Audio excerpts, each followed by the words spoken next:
What's going on, wrestling fans? It's ICFO, and welcome to Tenka. On today's edition, I guess I should pat myself on the back because I have Barry Horowitz with me. How are you doing today?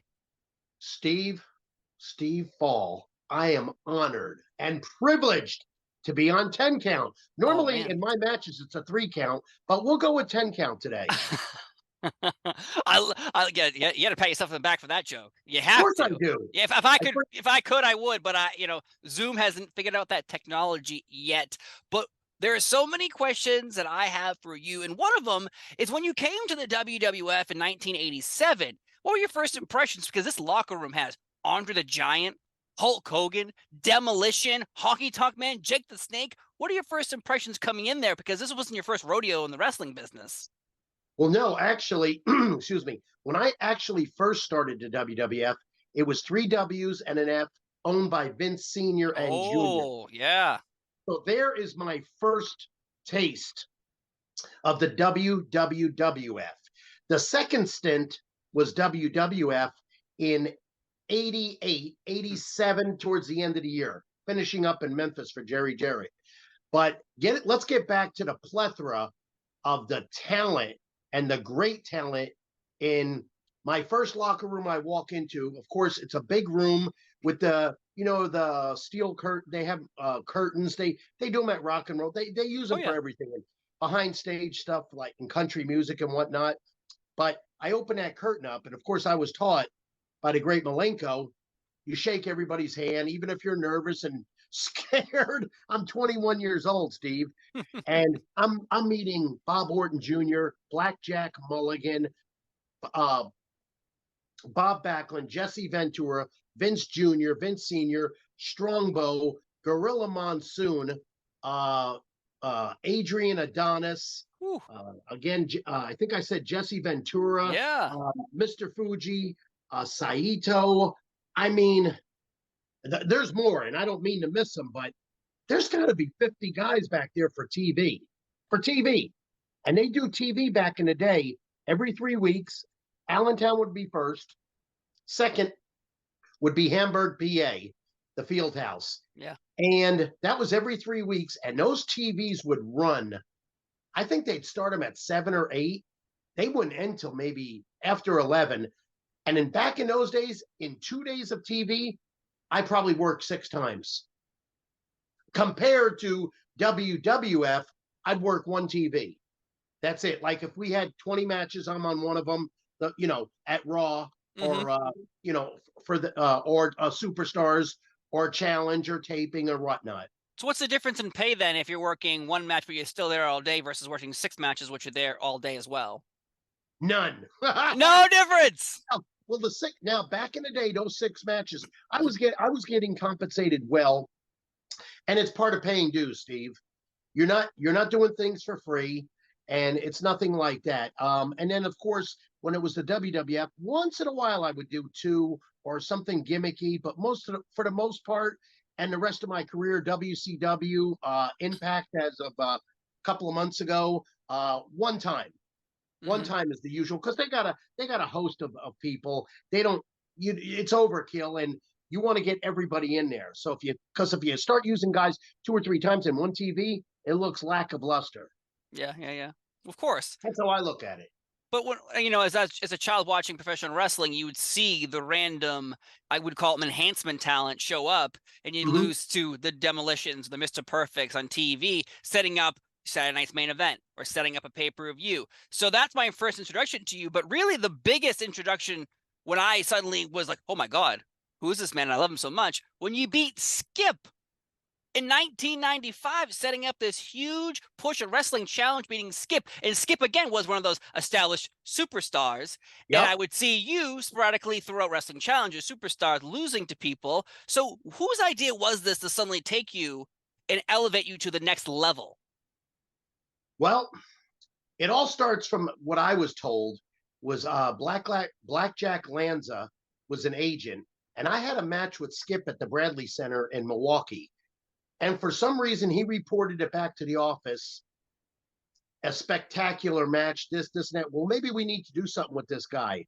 And as far as I know, when I walked into TV, I don't know if it was State College, PA, or Wilkesboro, Pat Patterson needed to speak to me. It wasn't right away. It was well, it was before TV, it was after catering. Sat down for maybe 10 or 15 minutes. He has this idea. I don't know if it's going to last. We're going to try it and whatnot.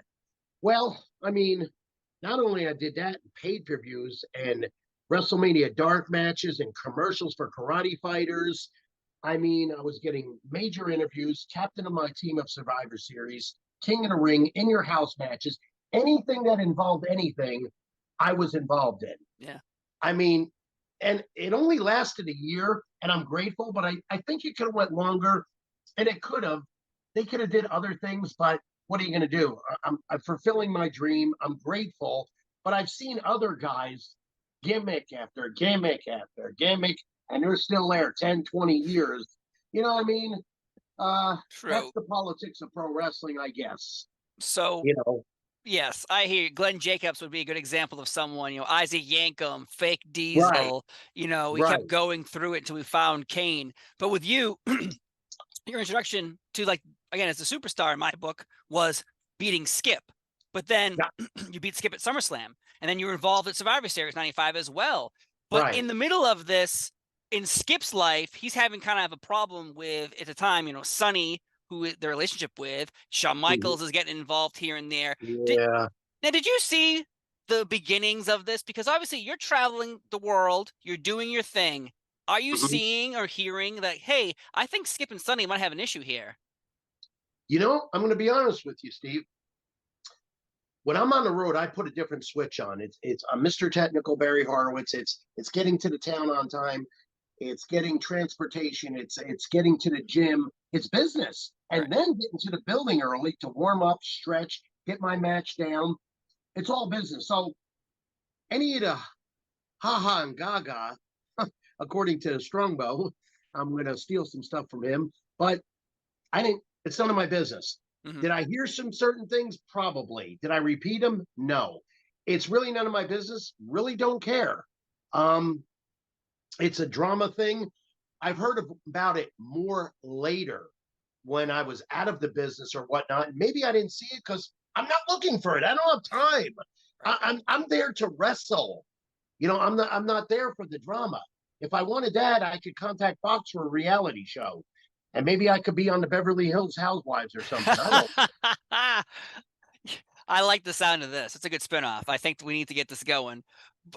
Did Skip ever, though, have any tendencies to say, like, listen, I put this guy over Wrestling Challenge at SummerSlam. Like, we keep doing this over and over as JR is yelling, Horowitz wins, Horowitz wins, Horowitz wins. But yet, is there ever a time when he's like, listen, I'm all for building this guy, but, like, can we get back on track with what I was doing? Because he was doing well, and then eventually when he ends with you, he does win the tag team titles, but it's like, it's not the same thing as you had a great, underdog storyline versus Skip, who really didn't have any storylines.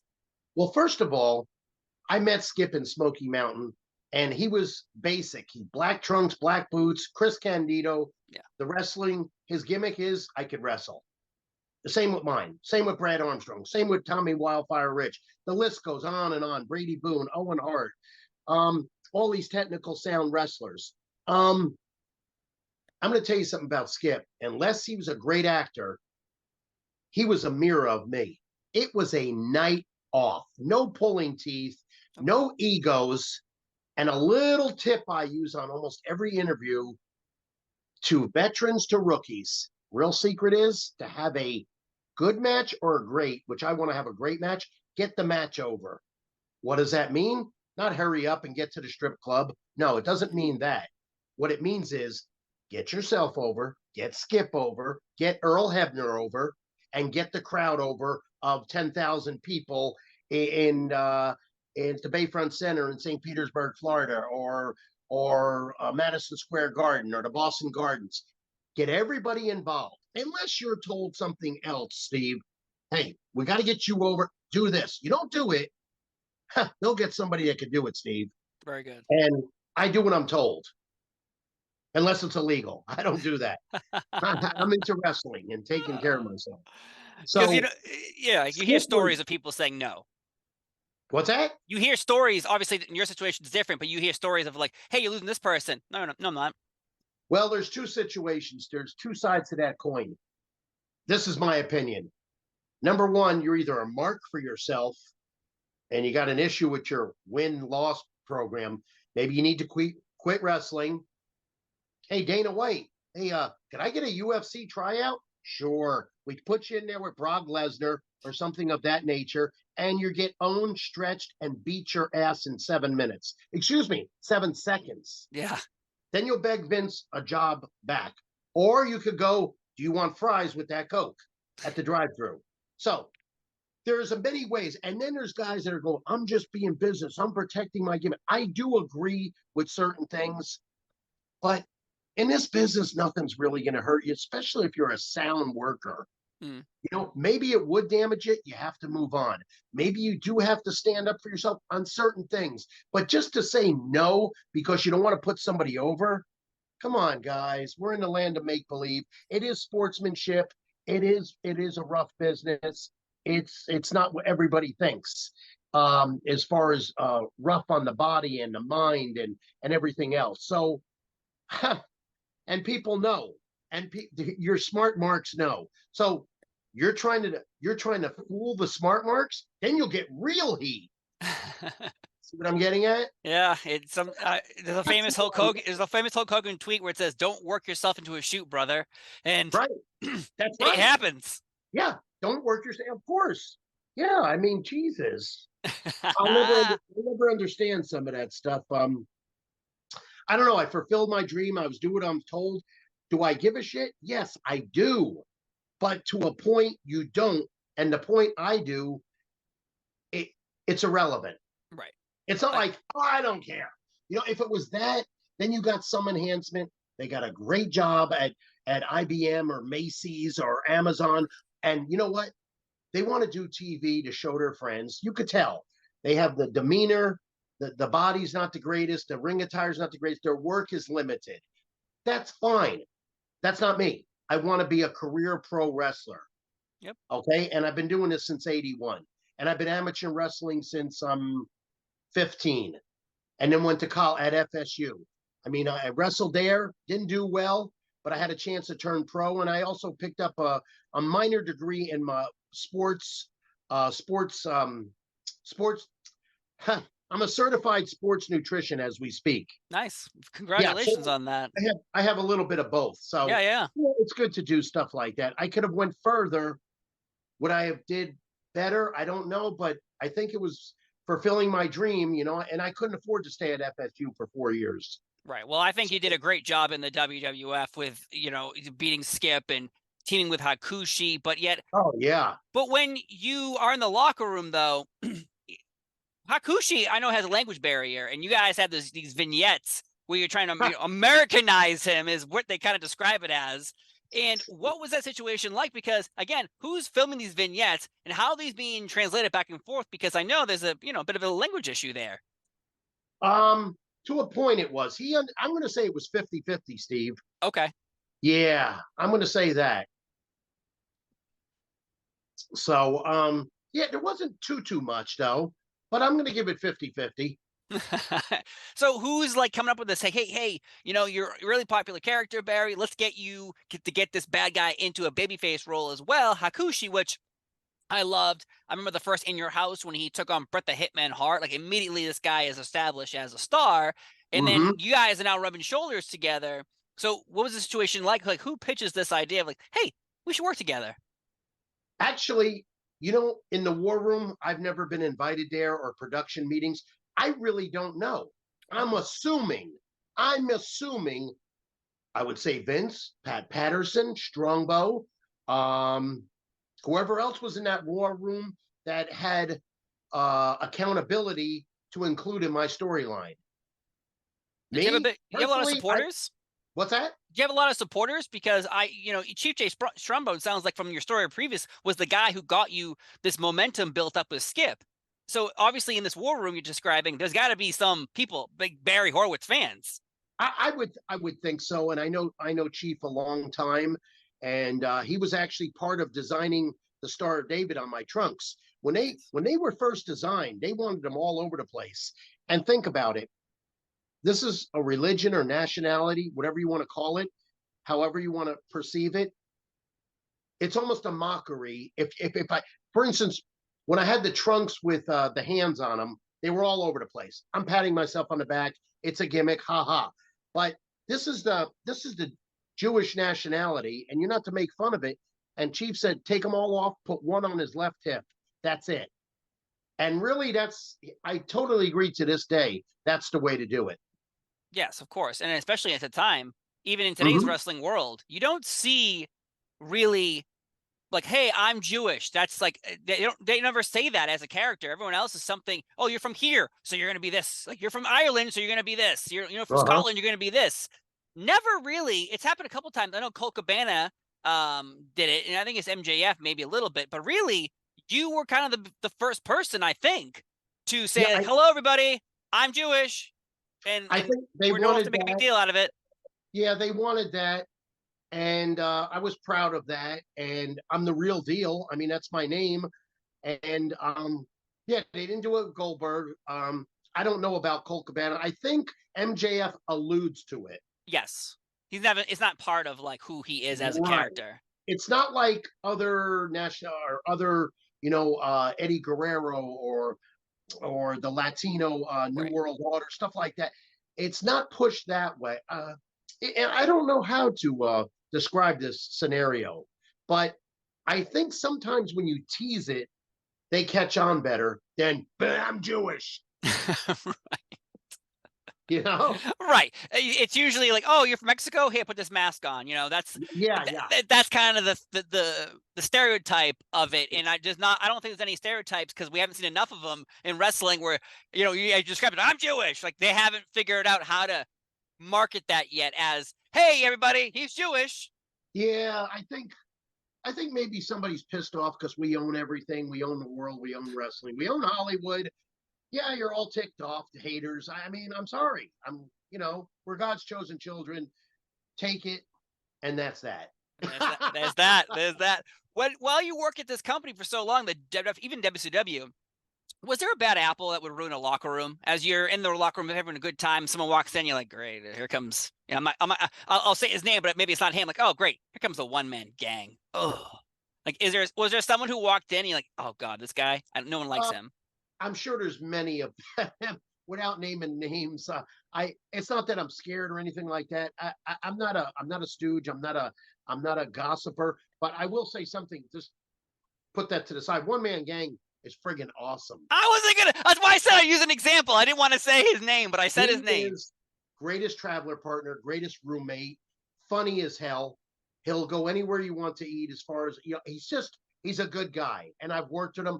I know George since Crockett Promotions in '83, and he's really a good guy. As far as yeah, there's some guys I don't want to see. They're either jealous of you, or they've got a bad attitude, or they're not good workers, their self-esteem is shot, or their demons are affecting their mind and body. I don't want no part of that. So they come north, I go south. Not scared. I just don't need that. I don't need that sucking energy from my body. I'm trying to keep myself balanced. Yeah. You don't want to overthink, you don't want to underthink. You want to keep it right there, Steve, in the middle. It's almost like being on a tightrope and you don't want to fall. True. And that whole scenario I just said in different words, Bob Backlund taught me that. Wow. I love me some Bob Backlund. He's a little scary as well when you bump into him somewhere and he yells at you. But that's a little different from me versus what's happening with you. But you became like the superstar, it was the new generation era. It was after the golden era of the Hogans and the Warriors. We're in the Bret Hart to Shawn Michaels, Razor Ramon Diesels. But yet from that era, marijuana suddenly became like, hey guys, don't smoke marijuana. And Bret Hart, I know, has said many times that once that happened, pills came into play a lot more so. And you said, you're traveling around the world, you're keeping your head down, you're doing your thing. Is this something that was quite obvious to even the office of like, dude, I think there's a problem here, but yet these people are making us money. So do we turn a blind eye? Yeah. Once again, seen it, don't care, don't want to be a part of it, don't want to travel with it, don't want to do it.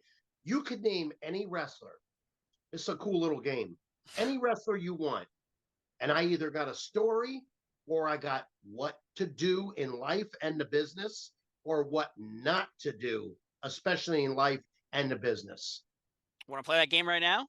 We play that game with me. Let's play. I'm gonna throw a name. It's King rare. King Kong Bundy. Okay, great. Like traveling with him. Never worked against him. Constant bitcher and complainer, but in a funny way. Okay. Yeah, half of it was 50-50 was a work. The other 50 was he's just bitching. I liked him a lot, Chris. I thought he was cool. I really did. He was. If I had a list, he was on the considered a source list. Oh, all right. Okay. I actually do have a list. I'm known for that, by the way. I see people are copying me. Now, I've had this list, and I talked about it for years, but not like other people do. There's other people that are using it. I don't know. Maybe I copied them. Then I've heard it on a TV show the other night. I almost jumped out of my chair. I forgot who said it. It could have been on one of my shows, The Voice. Blake Shelton may have said it. He's using a lot of my stuff, by the way. I don't care if he's 6'5" or not. I will chop him down to my side, stretch him, suplex him, shooting knee lift, headbutt, break his eyes out. But I can't because he's one of my favorite country music stars, and that is my hobby. That's probably why you can't fight him, because he's your favorite. So let's continue. Let's continue before we get you in trouble. Ultimate Warrior. Let's hear some story. The list. Oh, the list. So you got A. You don't want to be on that list. B. It teeter-totters from C to A. C. So when you're not on the list, you're like friggin' Mr. Perfect. So Mr. Perfect, obviously a good person. Ultimate Warrior, though. Let's hear about him. A-list. A-lists. Yeah. Yeah, I don't like people who don't respect me. When they first met me, they were cool, and then they got the big head and whatnot, and didn't respect the business, didn't pay the dues that I paid, didn't care about others. Kind of a loudmouth on some of these YouTube things I see. I have to shut it off. And how dare you knock Hulk Hogan? Who in the hell are you compared to Hulk Hogan? I know. For a couple years, you were popular. What's that? It's like for a couple of years, Ultimate Warrior was the big thing, but Hulk Hogan his longevity can prove the track record. And Hulk could do way more than him as far as wrestling. You should watch some old films of Hulk Hogan in Japan. Oh, I've seen him. He's a good wrestler. Yeah. Basically, when the Warriors' music stops, so does the match. It's time to go back through the curtain, back home. Yeah. So, and I'm calling it like it is, and I don't like to knock the people that are past. I mean, but yeah, just some of his outrages. I've been in diners and gyms and so forth, and yeah, and I've seen people get hurt, and he don't really care. When I first met him, and he was the Dingo Warrior, I was like second match with him at the Keel in St. Louis. He was a different guy then, but whatever. I don't like being disrespected, because I don't do that to people. And I think I deserve the respect. I think these people don't want to do that because maybe they're jealous of me. I don't know. I'm not out to prove myself as the savior. This is the way I conduct business, and the way I take care of myself is a way of life. That's how it works with me. That's how true athletes train. Mm-hmm. That's how I look at it. Yeah. You don't hear many good stories about Ultimate Warrior ever. No. And maybe some of these guys are afraid, so they babyface the interview. Believe me, if I'm in a hotel room, or if I'm in a rent-a-car or on the plane, I'm going to say 8 out of 10 are burying him. Especially guys that could work and could really wrestle and paid their dues more so. Agreed. I think he disrespected the wrestling business. He was a smartened up bodybuilder. And I looked at him, and I've seen bodybuilders. Well, maybe you need to do more. I don't know, because I think back in the day, in his prime, Batista blew him away. Oh, yeah. 100%. From his ability, his ring entrance, his look. And look where he's at now. Man's owning Hollywood right now. You got that right. So, well, you could say semi. Him and Cena. The Rock owns Hollywood. That's true. The Rock will always own Hollywood. Even I don't care how many movies he makes. They're always going to be he owns Hollywood. No matter how many Oscars he doesn't win or does win. Oh, he'll get them. He'll get them. He'll get them probably later on in life, but he definitely will get him at some point. But I like his Definitely. wrestling association game. Let's play one more name. Hulk Sure. Hogan. Hulk Hogan. What's that? Hulk Who? Hogan. Okay. N- n- The only time I traveled with him was this was cool. Back in the day, they would do double shot weekend. You would wrestle at 1 o'clock in the afternoon, get on a private plane, babyface plane, heel plane, Wow. and probably it would hold 4 heels, 4 baby faces. They'd have a box lunch that was not crappy. I mean, it was custom. It wasn't just a bologna sandwich and Fritos. And I remember sitting with him. He was across from me and Ron Bass, and that's the only time. But every time I've talked to Hogan on the plane locker room, I got no prima donnas. Hey brother, how you doing? Hey this, hey that, and I'll never forget this. Birmingham Civic Center, which is huge in Birmingham, Alabama. The main event is the $1 Million Man against Hulk Hogan. And I was always taught, I thanked him for the house. I'm getting paid way more than the B team Right. that's at Dothan, Alabama at the farmhouse. You know what I'm saying? And Yeah. nothing against that because I've been on the B, C, D, E, F, G teams. So I would thank him. I went out there second or third, and we had a classic tear down wrestling match. Typical heel against a typical babyface. Barry Horowitz against White Lightning Tim Horner. And we come back, and I guess he watched it.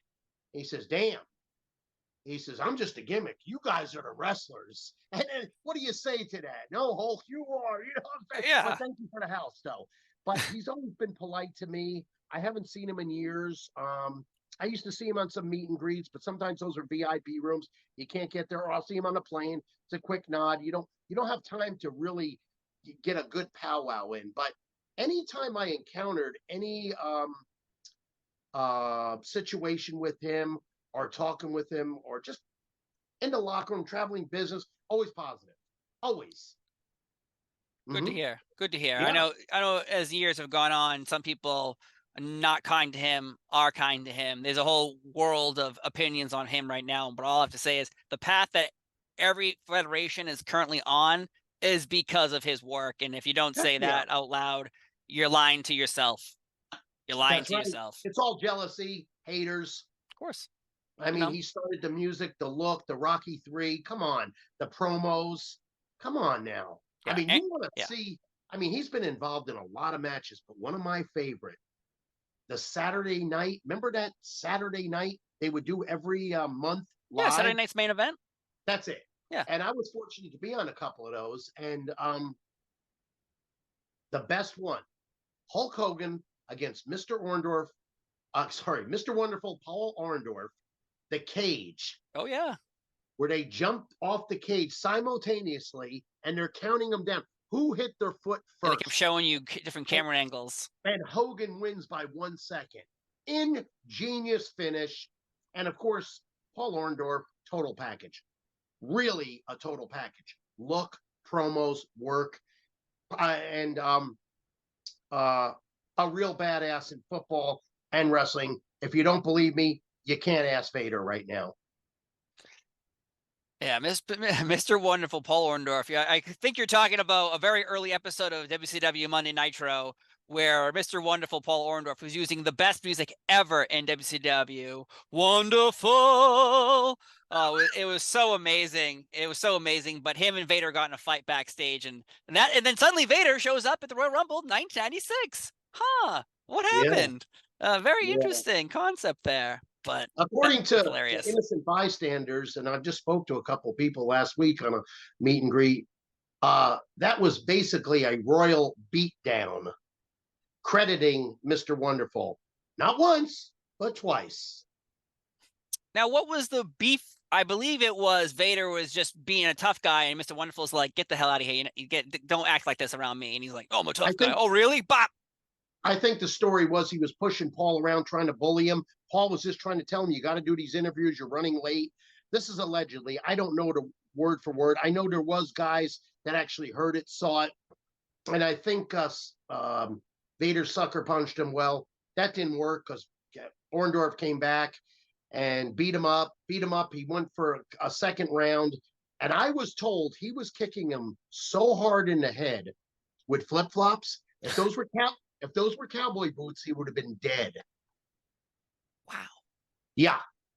Got your That's ass what I handed heard to of you in legend. flip-flops. And in the wrestling business, telephone, telegraph, tell a wrestler. When you hear the story more than 3 times, Steve, where there's smoke, there's fire.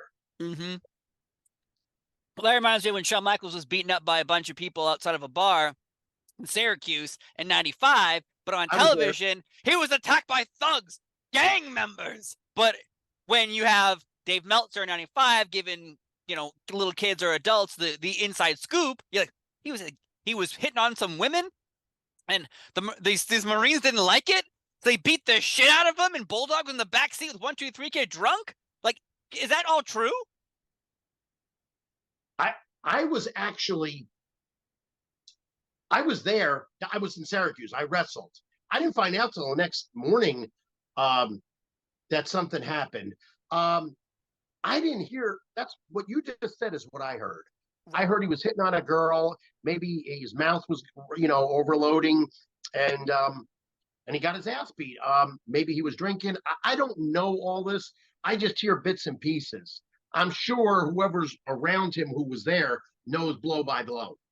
Right. And again, more story has been piled on over the years, as Shawn Michaels used to do this at every bar, but he usually had Razor Ramon and Diesel with him as well, who are big backup, versus Bulldog, big backup. But if he's drunk, well, how can he really help you? And if X-Pac's there, he's a little smaller at the time, 1, 2, 3 kid. So it's like, I love them both, and they're both tough bastards probably. But yet, when I'm drunk and you push me over, I will fall over. The one guy you want to worry about is Kevin Nash. Oh, I bet. Yeah, he could go. He's from Detroit, and he can clean house. I bet. So that's the one.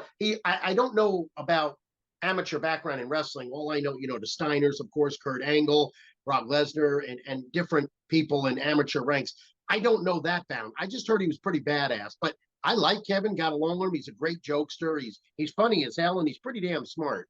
Yeah, he's a loyal Twitter follower. I interviewed him last year, and he was outstanding. We were promoting his podcast. And cool. Yeah, with Shawn, and they're doing so much more with their brand. The Click is such a popular name and a brand, and yet they're expanding, and that's awesome for them. But in 1997, you no longer were with the WWF. Mm-mm. What happened, and what was the reason you were given? Steve, I was never told. I went up to the chalkboard where the matches are written, and I wasn't on there for a week or two. And I think I asked Bruce Pritchard, and I never got a definitive answer. Like, hey, Barry, this, that. There was nothing. And again, disrespect. I mean, I guess the pecking order, who you are on the totem pole, so to speak, which is wrong. I mean, I worked my ass off, basically star maker. I mean, granted, a guy can't work. That is my job. And then they would throw me in there with Brett for 7 minutes. He doesn't need help, but guess what? It enhances the match. Of course. Because think if he works with somebody, he's a heel, and it's not Barry Horowitz, and the guy can't work. Brett doesn't look like a superstar, no matter how hard he works. Somebody don't sell your stuff or put over the sharpshooter properly or take a great arm drag or a drop kick, it's going to bury you alive. It's going to make, hey, what's wrong with this guy? Because the fans don't know what's going on. It's just like if Stallone had a bad stuntman. Hey, can't Stallone do anything? You know what I mean? Yeah. That's how I look at it. Interesting. So you showed up one day, your name wasn't on the chalkboard, and then did you talk to someone and then like, oh, don't worry, it'll be on next week? Or they're like, no, you're done. I don't, I'm going to be honest with you. My memory is pretty darn good. That one I really, really don't remember. I don't remember. Am I done? This, I don't remember, but I chilled for 2 months, and then I got with WCW. Right. In 97, you did join WCW, and there till 2000 as well. So you were in a locker room with the NWO and Sting and Goldberg and Flair. And when Bret Hart came over after the Montreal screw job, like there was so much happening. So while you're there in WCW and Bret Hart comes over after that Montreal screw job, is that something that everyone and their mother is talking about in the wrestling business? Because I imagine that's one of the biggest stories that will ever be talked about professional wrestling besides Chris Benoit, which I'll never talk about ever again. But Bret Hart being screwed over at Montreal, Is that what all the boys are chit-chatting about? You know, once again, I didn't hear too much about that. Wow. I never, no, because when that happened, I wasn't there. I was in WCW. Right. So no one's Okay, talking about it though? they may have mentioned it in the locker room. Again, I'm not in the locker room that once I get my boots put on, I walk around the building and I stay mobile and do this and do that. You may hear idle chit chat and they're just talking and guys know they rather just talk in the hotel room or the car where not everybody could hear, their comments, which is Of a course. smart move, by the way. But I didn't pay attention to that. Uh I've seen the story on it. That was interesting. I never asked Brett about it. It's none of my business. I really don't care. And he's Wow. been asked 1,000 times. So why would you do that? Well, So, I was gonna say, if I ever interview Bret Hart, I will ask him about the Montreal screw job. Just saying. I think everyone. yeah, of I course, think it's yeah, one of those things you wouldn't ask a Elvis about why were you shaking your legs? Like, yeah, there are certain things you have to in my brain ask. As in Barry Horowitz, I have to in my brain ask about Skip. Like yeah, of that's how my course. brain immediately clicks with, okay, what do I remember Barry from most of my childhood memories? Skip. And then Mhm. but then of course talking about WCW though, what were your impressions going there? Because at one point, this rising empire, and then out of nowhere, now you don't see it at first, but as you look at years later, you have books, you have contracts, you have ratings. It slowly was slipping out, but it didn't obviously feel like that when you were there, right? No, not at first until they started going outlandish booking, making David Arquette the world champion. I mean, come on now, folks. Um, Maybe spending frivolous money. And it finally, I think Ted Turner said, listen, I've had enough. You got to go. I mean, Okay. this is just hypothetically, I'm talking. But no, when I was there, production was pretty cool. The ring was cool, catering, everything, traveling. Um, I had no issues. It was fine. So then you brought up David Arquette. What were your true feelings on this? Because I know you're a wrestler's wrestler, and when you mentioned his name in the WCW Championship, obviously that rubs you the wrong way. Well, it rubs me the wrong way because I don't see me going to the Scream set and getting a major part because David Arquette there and I'm Barry Horowitz pro wrestler. It looks like anybody could be a pro wrestler. I Hmm. don't like that unless you pull it off properly, like Bad Bunny. Right. Yeah. Yeah. See, that's how you want to do it, and it's good. It is pro wrestling. You're trying to keep it straight, but at the same time, it is sports entertainment to a degree. So you do it with sprinkles, not oversaturated. And I think that was oversaturated and just laughed upon. Bad booking, bad writing. And I'm not in that war room and I'm not a booker or writer. I'm a wrestler. I'm just giving you my outside look into basically kind of screwed up situation. Yeah, I'm not a fan of that or people in the Hall of Fame. I'm not in the NFL Hall of Fame, and I don't know why Kid Rock's in the Wrestling Hall of Fame. Nothing against him. Pete Rose, the guy that did the hair gimmick thing. I don't even know what his name is. Something, but The hair gimmick. I don't know. I don't remember who you're talking about. oh yeah, if you look at it, he was there. I was at that WrestleMania where Burt Reynolds was there, and Up All Night with Rhonda. Oh, Uh, I don't after know why I he, want to say Bob Euchre, but it's definitely not him. But he was no, there. no, He was it there. was what was it? Size something. Oh, you're talking about. He's not in the Hall of Fame, is he? I thought it maybe. Wait a I minute, know exactly what you're talking about. I can't even his name, but it's Cy Silverman or something like that. something like that. And in WrestleMania 10, I want to say he gave Howard Finkel like a toupee to wear. Okay, may have been that, but just I don't know. Again, they lean on the sports entertainment. That's why they show. That's why they do that. But I really think Hall of Famers should be Hall of Famers, especially when it comes to wrestling. But it doesn't work that way. Not Not in that one. pro wrestling. Maybe then I compare it. The NFL. I really think is. I'm sure they're missing certain people, but statistics. Everybody that's in that hall is basically a shooter, a good one in Right. football. It reminds me of the Hollywood Walk of Fame, where I'm like, that person has a star. Yeah, I agree with that. They That's just for. gave out so many stars. I'm like, what are you doing? I think that's for Ha Ha and Gaga too, to a certain extent. Right. There are I obviously mean, some Hall of Fames that matter and some that don't in I the mean, wrestling world. if you see Tom Cruise there or DiCaprio or Well Stallone or something deserved. like, yeah, that's it. But when you know, I don't want to name names, but when you see other guys, you go, wait a minute, this guy did 6 films and they were B films. You know, I don't know. I think for the most part they have their ducks in a row. Yeah, I'm feeling like some people who are well deserving, like yourself, Frankie the Bird will get put in before you for some strange reason. I'd be like, what? Why? Why? Who? Frankie, Who? Coco Beware's Bird. Oh Frankie. yeah. Oh, Uh, I got one better than that. Sonny. yeah. Yeah. Yeah. But well, I'll give her one. I'll give her one thing. She was the most downloaded woman in 1996 on the internet when the internet was just getting going. That's why. Just getting going. She's 23 years old. There's girls right there now that are her age are in the mall in Florida walking around that smoke her alive. Of course. Oh, I'm not saying that's any different. Like go on Instagram or go on anything like that, you'll find someone just like Sonny who's probably better at everything Sonny was doing. Oh, especially yeah, the demons in her background. But the biggest thing, right time, right place. All Yeah. you had to do, keep that mouth shut, drama free. You should be retired like Trish Stratus, Stacy Keebler, living off your royalties. Instead, you're in a jail cell looking bad. Yeah, that's unfortunate for her because at the time for the child that was like Sonny, turn boys into men. And then as time went on, the stories come out and you're And like, poor Chris had to deal with that. So maybe karma's biting her in the ass. What goes around comes around, especially in the wrestling business.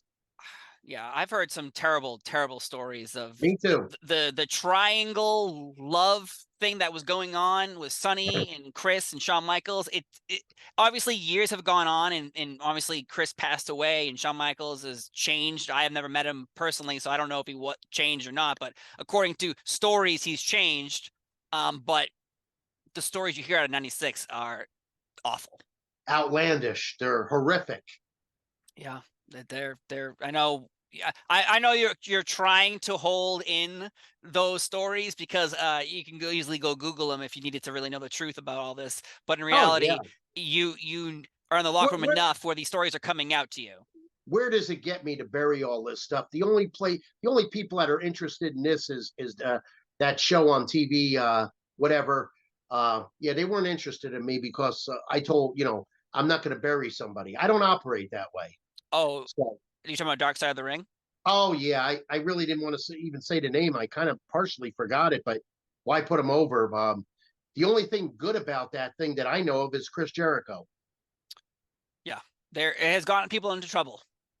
That show has ruined some people's Well, upward momentum and then hey, also brought up old demons that people weren't aware of but now are clearly aware of. you made your bed, sleep in it. And another thing, all this fun, haha, the gaga, the ribs, all these things years ago, half of those ribbers are dead. Right. And I love how they say, oh, Barry got ribbed or Skip got ribbed. But the guys saying this, they got ribbed, but they don't own it. How about that one? I've heard some stories from actually Savio Vega. I recorded a video in this interview with him, so it doesn't matter if I reveal it. Great guy. A great Great guy, guy. super nice man. And he I got his phone number and I called him and I asked him, can we talk about your career and stuff? And I go, you got any Mr. Fuji ribs? And he told the one about Mr. Fuji taking a giant shit on a man's chest in a hotel room. And I was like, what? Like, wow, I never heard that one. Yeah, he apparently he got this guy super drunk, and then this is when you could open hotel windows. So he opened the window, and they had a room next to each other. So Mr. Fuji got on his balcony, went over to the guy's, came into his room, took a giant shit on his chest, walked back out, and the guy woke up. He's like, "What the hell, man? You crapped all over me." He's like, "What are you talking about? Like, I'm over here. Like, how could I get into your room?" So yeah, got any Wow, good Mr. Fuji ribs? And then we'll share what you have going on in the world. say that again. You got any good Mr. Fuji ribs that don't involve taking a shit on someone's chest? And then we'll talk about what you have going on beyond that. I knew he ribbed a lot. So did Kurt Hennig. I never put over ribs, not because I scared or anything like that. Think about what I'm about to say. First of all, I was always taught don't put over a rib. Do you know a Dynamite Kid actually walked up to me and says, he told me this one time. He says, we rib you and stuff. You can't prove who's ribbing you if you're in the ring. You can't that's not cool. You got to catch people. Mm-hmm. And they would do minor things to me. Nothing like cutting my suit of $800, the sleeves off, taking the Halliburton, chaining it to the ceiling, unlike they did other people. Red Rooster, excuse me. Not like that. They wouldn't do that to me. I remember them one time they cut my shirt sleeves off on the seam. It was perfect. I didn't care. I got it from the gym, whatnot, or stuff like that. But they always treated me good in the ring, and they liked me because I wasn't a stooge. Mm. Unlike other people, they didn't like a stooge, and they did things way worse. So what is a rib that happened to you that you could share that won't get other people in trouble? I've never, first of all, I don't rib people, and if I do, it's to you, verbal... not you doing it to someone else. What's that? Who gave, you're talking about people giving you ribs and you weren't, saying like, oh, it's not bothering me. Really prove it. It was probably Dynamite and Davey Boy. Who knows? It could have been some of the clique. I don't know. I really don't care. I'm there for business. And here, think about this. Let's just say I decide, unless it's right in front of me and I got to defend myself, but if you're just hearsaying and you can't prove it, in my position, pecking order, oh, they'd fire me. And here's my dream. And then you could really laugh about me months later in the locker room. Would you believe he put over that rib and he got fired for that? Right. See, now it's a joke, see? But if you don't do it, oh, you're not a tough guy. It has nothing to do with that. I mean, if you're going to try me, if I win or lose, I'll go for it. If you're going to go at me, I mean, I'm going to do something. I have to. Right. But words, and especially in today's society, words and shit like that, I got bigger fish to fry. I got bigger protein bars to eat. No, I'll tell you what a rib is, and I didn't mention it. I could say it now that he's passed so he don't beat my ass, because he took a bronze medal in the Judo Olympics, is Bad News Brown, a.k.a. Alan Coolidge, from, I think, Calgary. I know Bad News Brown. What's that? I said, I know who Bad News Brown is. Yeah, okay, yeah. So we're wrestling in the Bahamas. This is when there's no caller ID. This is when there's dial phones. I don't know what possessed me to do this. And I was Jack Hart. Well, we're in the room we're only there for 2 days. I called his room between 8 and 9 in the morning, probably 6 times. And I went, wake up, Coleman. Wake up, Coleman. And you could hear him, what? What are you saying? And he would hang up. And I must have did it 5 or 6 times in an hour. To this day, nobody knows about it. Wow. And I love it. Wake up, Coleman. Come on, wake up, Cole. Yes, man. And he go, what are you talking? Oh, wake up, Coleman. Click. That's I outstanding. would click him, he would click me. Never told him. And I always got along with Bad News Brown. I liked him. He's a pretty cool guy. Yeah. Cool guy. Trained hard, worked hard. He didn't like ribs, and Dynamite and Davey Boy didn't mess with him. No, when I interviewed the Mountie, we got into the discussion of the whole Fabulous Rougeaus and the Bulldogs and that backstage brawl that happened. I was there. You were in the room? No, I was 50 feet away, Fort Wayne, Indiana TV. So obviously you see the pulling out and everyone fighting each other then. Basically, I'm walking towards catering. Pat Patterson's here. Let me see. Wait a minute. Pat Patterson's here. Dynamite's here. Davey Boy. All of a sudden, I see the punch. And I didn't see no nickels, dimes, quarters, by the way. I saw a punch. And all I see is Dynamite backing up with his teeth missing and bleeding like crazy. It got broke up. Pat was screaming. he was scared and nervous, and then I don't know this for a fact.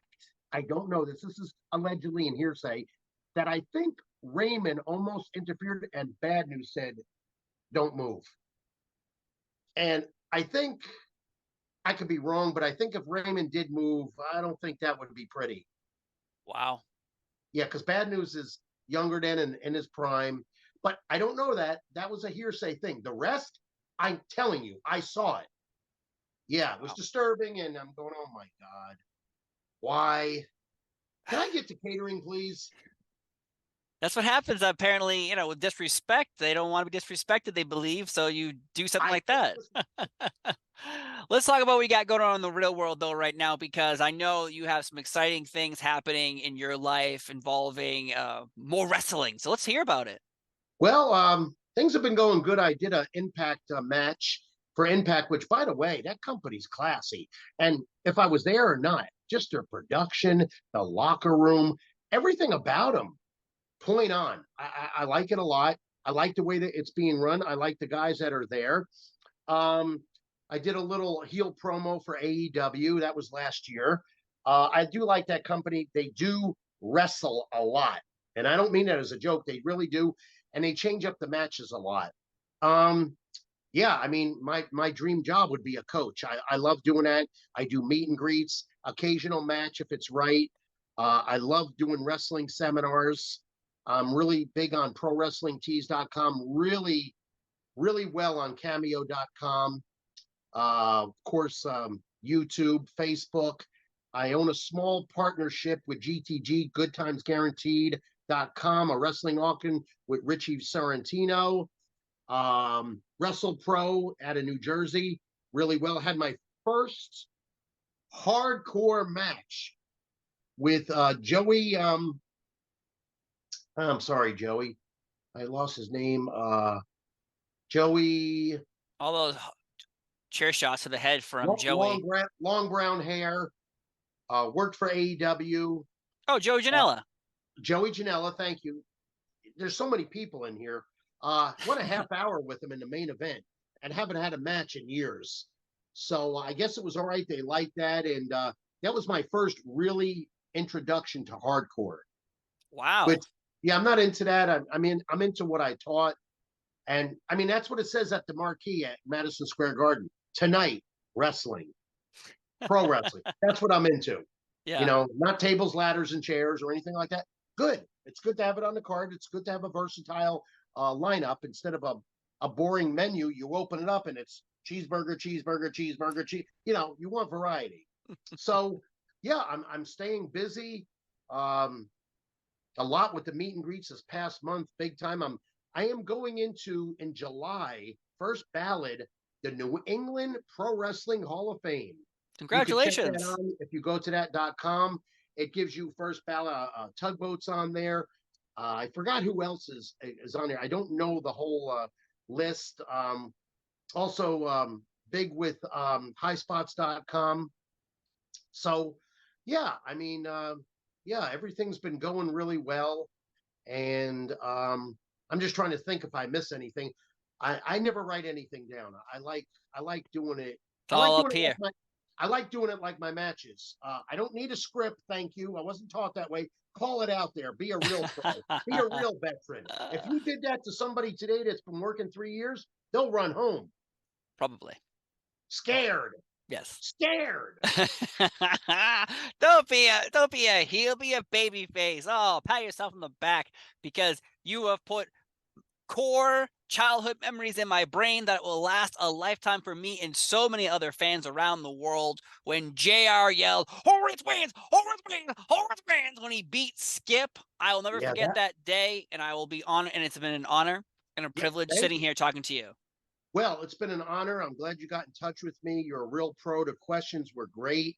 Yeah, I love your name. I love the name of the podcast. I mean, what more could you have here? You got all that, plus Mr. Technical Barry Horowitz. And by the way, you are, I'm going to say, Mr. Interviewer. Ooh. You're partially Mr. Perfect. Oh. You're Mr. Wrestling. Wow. You're Mr. TV. You're Mr. Everything.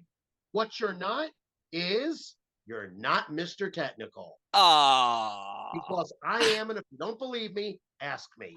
Oh my, pat himself on the back, folks. I've been Seafall. He's been Barry Horowitz. Have a great day, and we will see you next time. Bye-bye. Love you, fans.